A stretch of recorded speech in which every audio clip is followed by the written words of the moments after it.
This is Kevin Mayo, and today we're here to drink some Founders Dissenter IPL, or Imperial India Pale Lager, which is a style that came out a couple of years ago, which is really just take the old generic lager and really hop it up.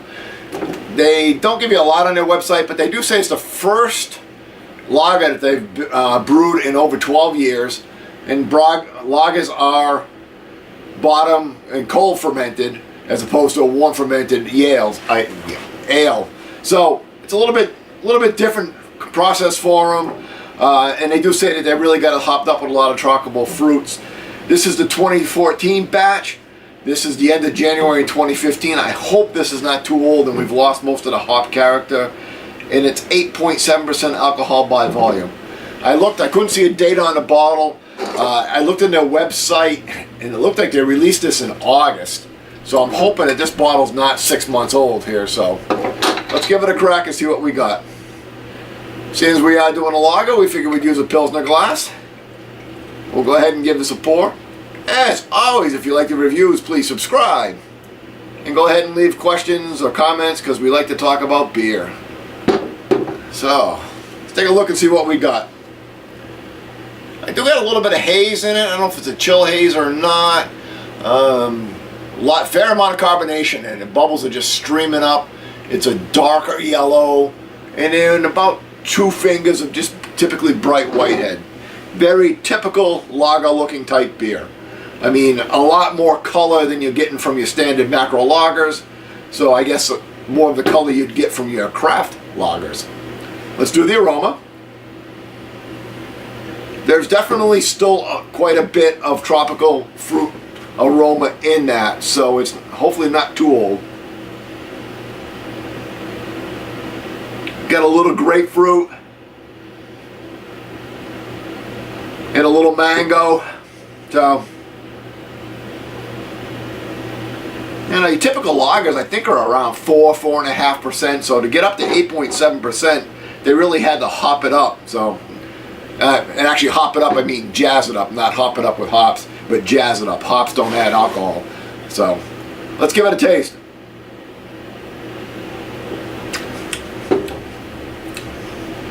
So, really up front, I get a very typical lager taste. A little bit of bready, biscuity,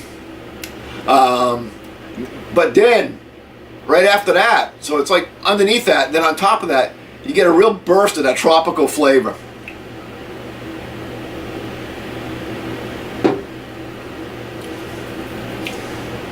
Yeah, so there's a little bit of definitely a solid, really tastes grapefruit. Real hint of the grass, cut grass.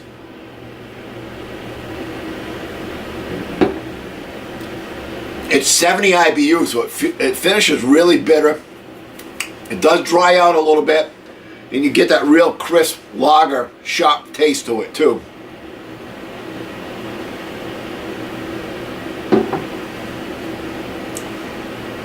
I think this is probably a little bit beyond the peak.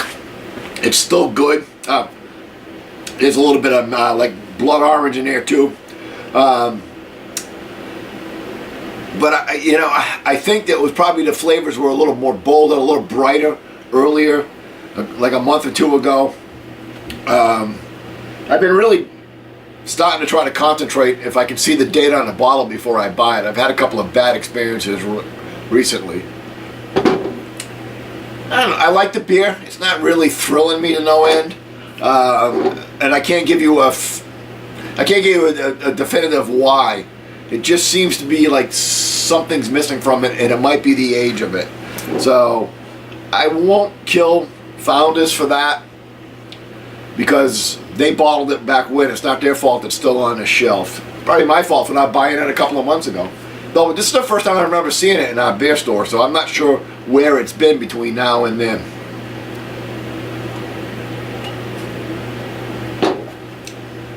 I'd really like to know if some of you guys have drank it. I'd like to hear what your take on it is, and maybe I'll go look for some reviews as I'm editing. As a score, again, I'm saying I'm not thrilled with it, but it really is a really good beer. I mean, it's got that crisp lager stuff going on in it. It's got some more fruity flavors, tropical flavors. It's got some nice bittering going at the back end. So it's a solid beer. I'm going to give it an 85 out of 100. I mean, it's not a crappy beer. Until next time, keep drinking.